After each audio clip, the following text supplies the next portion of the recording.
This is how fast things are changing. This is the information age. If you're operating by old ideas, you're obsolete. You begin the game by, identifying your dream. I think that's really where it all starts. In today's economy and where we are today, it's not just a dream, it's more of a necessity. You've got to identify how you're going to survive more than how you're going to just, get something out there that you want.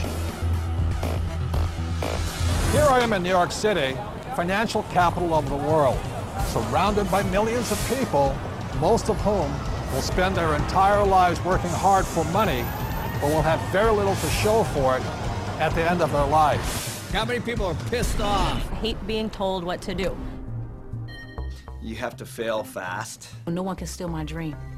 You can count on the government destroying the dollar. All currencies have eventually gone to zero. You cannot save your way to retirement. If it's too complex for us, what do we have to do with our money? We have to give it to them. It was pure hopelessness. It was just 100% survival. Somebody's buying it. The public isn't buying it yet, but somebody is. How bad do you want it? That's the question. It's time to acquire. An unfair advantage. What is an unfair advantage? What you're about to learn may just change your life.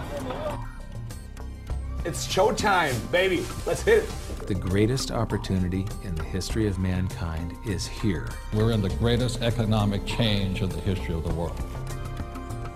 This is going to be the biggest wealth transfer in my lifetime. We've got an entire society that has been built up over the years with the idea that financial institutions are a better place to put your money than to take control of your own life. If you have a solid financial education, taxes, debt, inflation, and retirement can make you richer, not poorer. The rich will get richer and the poor middle class gone. I was around my brother who was a part of a gang, who ran a gang, and that's a lot like running a business. Most people run from problems, and the truth is that's where the opportunities are. This really is a perfect financial storm. So I am optimistic about the future. It's going to crash. The next big economic boom will not be from the internet or China or India, but will be from empowering women. A big part of success is failing so many times that you learn and learn and learn your lessons. Robert says all the time that if you're not being successful, it's because you're not making enough mistakes. People think that cash is like a safe place to be, a place to park your purchasing power. And I think cash is the worst investment that you can have. And if you follow an economist, you're in trouble. Okay, you want to have barely enough income to survive if you're lucky. Go do 401ks, go do mutual funds, be my guest. This is the best time to talk about this because people have had a shift of context with this economy. To change your financial life often involves changing your mindset. It really is where it starts, is the attitude, it's the mindset, it's the decision that you're going to, take responsibility for your own financial life. Knowledge is money. Show business.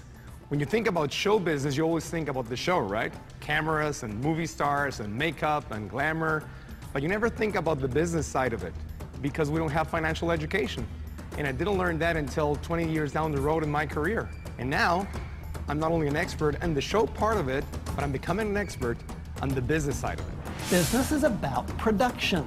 We can produce our way out of any problem. I was probably age 8 when I started thinking about millions. The very, very first step is you've got to select your dream, because taking control of your financial life starts with a dream. There's got to be a bigger purpose than just making money. If you don't have something that is bigger than you, a dream, a huge dream, you're going to quit. Your friends and who you hang out with, whether you're a child or whether you're an adult, will dictate your destiny and your future. And so you have to be picky and choose your surroundings very carefully. It's creativity. It's brainstorming. It's being around like-minded people. People have so many emotions attached to money. And it might be because of how their parents thought about money, or an experience they had around money that, they think it's evil, or they think rich people are bad people, and all of this stuff. But if you just break it down, money is just a tool to be used in this world. Everybody today uses money, like it or not. The absolutely fastest way to put money in your pocket is to reduce your taxes. Gold and silver have been the safe haven asset for every second of the last 5,000 years. My real estate that we own, you know, through depreciation wipes out most of our taxable income. You know, it just makes so much sense to me, you know, and it's so much easier. I went to war to fight for capitalism. I fought for the freedom for a person like me who had nothing, to work hard, to use my brains, and to build a better life for myself and many other people. The problem isn't capitalism. The problem is laziness. People who expect something for nothing. The problem is greed. People who take more than they give.